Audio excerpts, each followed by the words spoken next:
ସାମୂହିକ ପ୍ରାର୍ଥନା। ହେ ପ୍ରଶାନ୍ତି ନିବାସୀ ଶାନ୍ତିପ୍ରିୟ ଭଗବାନ, ସତ୍ୟ ପ୍ରେମ ଦୟା ଧର୍ମର ମୂର୍ତ୍ତିମନ୍ତ ଈଶ୍ୱର, ତୁମେ ଆମ ନିଶ୍ୱାସ ପ୍ରଶ୍ୱାସରେ ଗତି କରୁଅଛ। ଆମ ରକ୍ତ କଣିକାରେ ତୁମେ ପରିଭ୍ରମଣ କରୁଅଛ। ଆମ କଣ୍ଠରେ ରହି ତୁମେ ବାର୍ତ୍ତାଳାପ କରୁଅଛ। ଆମ ହୃଦୟରେ ରହି ତୁମେ ଭାଷା ସୃଷ୍ଟି କରୁଅଛ। ଆମ ଇନ୍ଦ୍ରିୟମାନଙ୍କୁ ତୁମେ ଶକ୍ତି ଯୋଗାଇ ଦେଇଛ। ଆମ ସ୍ଥୂଳ ସୂକ୍ଷ୍ମ ଓ କାରଣ ଶରୀରକୁ ତୁମେ ପରିଚାଳନା କରୁଛ। ହେ ଅନ୍ତର୍ଯ୍ୟାମୀ ପ୍ରଭୁ, ଆମକୁ ଆପଣଙ୍କର ବ୍ୟାପକତା, ଶକ୍ତିମତ୍ତା, ସମର୍ଥତା, କ୍ଷମତାରେ ଦୀକ୍ଷିତ କରାଅ। ତୁମେ ପ୍ରଭୁଙ୍କର ପ୍ରଭୁ ମହାପ୍ରଭୁ ଜଗନ୍ନାଥ, ତୁମେ ଗୁରୁଙ୍କର ଗୁରୁ ଜଗଦ୍ଗୁରୁ ଶ୍ରୀକୃଷ୍ଣ, ତୁମେ ଦେବଙ୍କର ଦେବ ମହାଦେବ ଶିବଶଙ୍କର। ଆମେ ଯୋଗ ସିଦ୍ଧ ହେବା ପାଇଁ ଆଶୀର୍ବାଦ ଦିଅ। ଓଁ ଶାନ୍ତି ଶାନ୍ତି ଶାନ୍ତି। ଆତ୍ମସାକ୍ଷାତର ରାଜପଥ ହେଉଛି ଧ୍ୟାନ। ଭାରତର ମହାନ ଯୋଗୀ ଋଷିମାନେ ଦେଇଥିବା ଯୋଗ ଶିକ୍ଷା ଅଭ୍ୟାସ କରିବା ଦ୍ୱାରା ଶୀଘ୍ର ଈଶ୍ୱର ପ୍ରାପ୍ତି ହୋଇଥାଏ। ଧ୍ୟାନକୁ ଈଶ୍ୱର ପ୍ରାପ୍ତିର ରାଜପଥ ବୋଲି କୁହାଯାଏ। କୁଶଳତାର ସହ ଧ୍ୟାନ ଅଭ୍ୟାସ କରିବା ଦ୍ୱାରା ମନ ପ୍ରାଣ ସ୍ଥିର ହୋଇଥାଏ।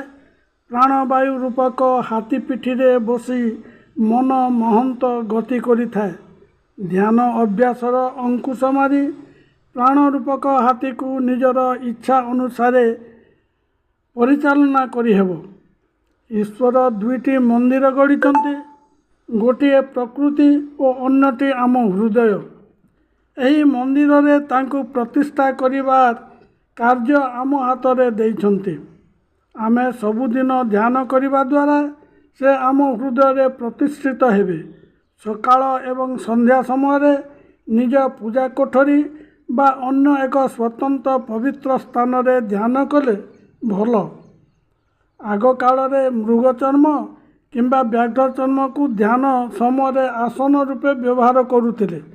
ବର୍ତ୍ତମାନ ତାହା ସମ୍ଭବ ନୁହେଁ। ଆମେ କୁଶ ନିର୍ମିତ ପଟି କିମ୍ବା କମ୍ବଳ ଉପରେ ବସି ଧ୍ୟାନ କରିପାରିବା। ଆସନ ଦ୍ୱାରା ଆମ ଶରୀରରେ ପ୍ରାକୃତିକ ରକ୍ତ ଓ ବୈଦ୍ୟୁତିକ ଶକ୍ତି ପ୍ରବାହକୁ ସ୍ଥିର ରଖିପାରିବା। ମାଟିରେ କିଛି ଶକ୍ତି ରହିଛି ଯାହା ଆମ ଚେତନାର ପ୍ରବାହକୁ ଆକର୍ଷଣ କରିଥାଏ। ତେଣୁ ଧ୍ୟାନ ସମୟରେ ଉପଯୁକ୍ତ ଆସନର ଆବଶ୍ୟକତା ରହିଥାଏ। ପୂର୍ବ କିମ୍ବା ଉତ୍ତର ଦିଗକୁ ମୁହଁ କରି ଧ୍ୟାନ କରିବା ଦ୍ୱାରା ମନ ନିୟନ୍ତ୍ରିତ ଓ ଧ୍ୟାନ କେନ୍ଦ୍ରିତ କରିବାରେ ସାହାଯ୍ୟ ମିଳିଥାଏ। କେତେ ସମୟ ଧ୍ୟାନ କଲେ ତାହା ବଡ଼ କଥା ନୁହେଁ। ମନର ଏକାଗ୍ରତା ରହିବା ଗୁରୁତ୍ୱପୂର୍ଣ୍ଣ ଅଟେ। ଅସ୍ଥିର ମନରେ ଅଧଘଣ୍ଟା ଧ୍ୟାନ କରିବା ଅପେକ୍ଷା 5 ମିନିଟ୍ ଗଭୀର ଏକାଗ୍ରତାରେ ରହିବା ଯଥେଷ୍ଟ ଭଲ। ପ୍ରଥମେ ଯେକୌଣସି ସୁଖାସନରେ ବସି ଆମ ମେରୁଦଣ୍ଡକୁ ସିଧା ସଳଖ ରଖିବା। ପେଟ ଅର୍ଥାତ୍ ନାଭିର ତଳ ଭାଗକୁ ଟିକେ ଭିତରକୁ ଟାଣି ରଖି ଛାତିକୁ ଟେକି ରଖିବା। ପେଟ ଏବଂ ଜଙ୍ଘର ମିଳନ ସ୍ଥାନରେ ଉଭୟ ହାତର ପାପୁଲିକୁ ଉପର ମୁହଁ କରି ରଖିବା ଏବଂ ଆରାମରେ ବସିବା। ହାତ ଲାଗି ନଥିବା ଚୌକିରେ ମଧ୍ୟ କମ୍ବଳ ପକାଇ ଧ୍ୟାନ କରାଯାଇପାରିବ। ବର୍ତ୍ତମାନ ଆମେ ଆଖି ବନ୍ଦ କରି କପାଳ ଉପରେ ଧ୍ୟାନକୁ କେନ୍ଦ୍ରିତ କରିବା। ଉଭୟ ଭ୍ରୂଲତାର ମଧ୍ୟଭାଗ ଏକାଗ୍ରତାର କେନ୍ଦ୍ରବିନ୍ଦୁ ଅଟେ। ଆଖିକୁ ଚାପ ଦେବା ନାହିଁ। ଆମେ ଆରାମରେ ବସି ଶାନ୍ତ ମନରେ ଧ୍ୟାନ କରିବା। ଆମର ଦୃଷ୍ଟି ସ୍ୱାଭାବିକ ଭାବରେ ଉପରକୁ ଯିବ। ଆମର ଏକାଗ୍ରତା କପାଳ ଉପରେ ରହିବା ଉଚିତ। ଯୋଗୀମାନେ କୁହନ୍ତି, ଠିକ୍ ସମୟରେ ତ୍ରିରଙ୍ଗ ବିଶିଷ୍ଟ ଦିବ୍ୟଚକ୍ଷୁ ଦେଖାଯାଏ।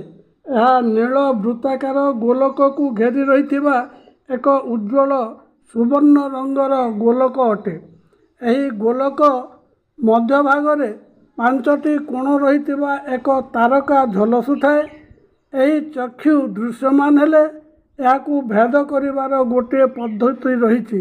ଏହି ପଦ୍ଧତି ବିଷୟରେ ଅନ୍ୟତ୍ର ଆଲୋଚନା କରାଯିବ। ध्यान को सफल करने पाई आंतरिक भक्तिभाव रहिबा उचित। आमे निज इष्टदेव को स्मरण करी प्रार्थना करिपारिबा। इष्टदेवंकर नाम जप करने द्वारा प्रभाव शीघ्र पड़ी था। सही गोलक मध्य थिबा तारकारे आमे इष्टदेव को दर्शन मध्य करिपारिबा। आमे वर्तमान पूरक करिबा अर्थात धीरे धीरे निश्वास को ग्रहण करिबा। किछि समय कुंभक करी अर्थात सही वायु को निरोध करी पुणी रेचन अर्थात धीरे धीरे छाड़िबा। यही पूरक कुंभक और रेचन क्रिया 8 ରୁ 10 थर पुनरावृत्ति करिबा। आनंद भरा हृदय आखि बंद करी देखिबा। अंधार रे देखा जाउथिबा सुनेली आलुआर गोलक धीरे धीरे बढ़िबा को लागिछि। निज शरीर ठारू बड़ होई एही गोलक विस्तारित हेउछि।